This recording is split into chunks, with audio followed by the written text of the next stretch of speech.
So, Anurag, so Satish said, 3 humans, 7 agents. So, the next time I go to a doctor, is it going to be a human or an agent?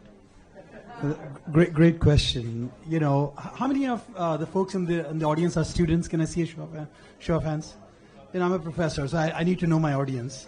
There are 3 points I want to very quickly make, and excellent points made by everybody here on the panel. First of it, I don't know how many of you read this book of mine. This is Reimagining Health. And what we're really talking about, reimagining health employment, which is what I'm going to talk about. There are 8 billion people in the world, out of which 5 billion people do not have meaningful access to healthcare. And part of the reason they do not have meaningful access to healthcare is because we have become more and more sick care-centric model, where tertiary care institutions like AIMS and Stanford hospitals are the ones providing care to most of our people. Whereas there are most of the people, they're in the homes and communities and villages and smaller towns and cities. So that's point number one, that there is a need for healthcare or health system to be reimagined, right? Bringing it closer to people, closer to humanity, as it were. Second point I would make is that the cost of care is going to continue to go up if we stay with the sick care model, right?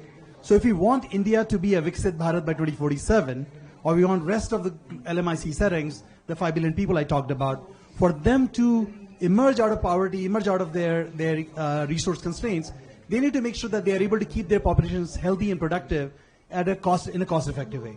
What that means is you need innovation, technology innovation is part of it, process innovation to enable that shift. And then the last thing I would say is that we often think of AI or any technological tool for that matter as taking away jobs. In fact, we should flip that, especially in healthcare. Healthcare is a very strong use case for AI, for technology in general. In the US, 15% of the population is involved with healthcare one way or another.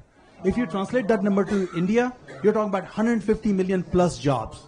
Okay? So if you think of AI as a job creator, a net job creator, because you have 1.4 billion people whose health needs to be cared for. You need a lot of people who will provide care for, as our population ages and as our healthcare moves to closer and closer to the smaller towns and cities and villages.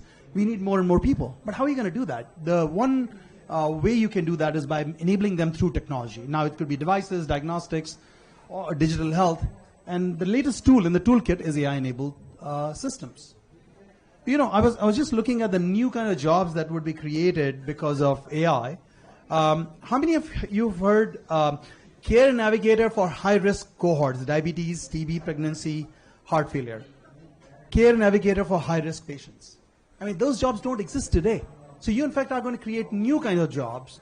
And a good number of you folks in the audience who are students will likely be doing those jobs. So the way I think about AI in healthcare and other use cases too, I suspect this might be the case in other industries, other applications, that AI will actually net create jobs. So the last point I'll quickly make is that India shouldn't really be catching up with AI in healthcare in particular, or AI in other use cases. India should be leapfrogging it. That's what India should be aiming for.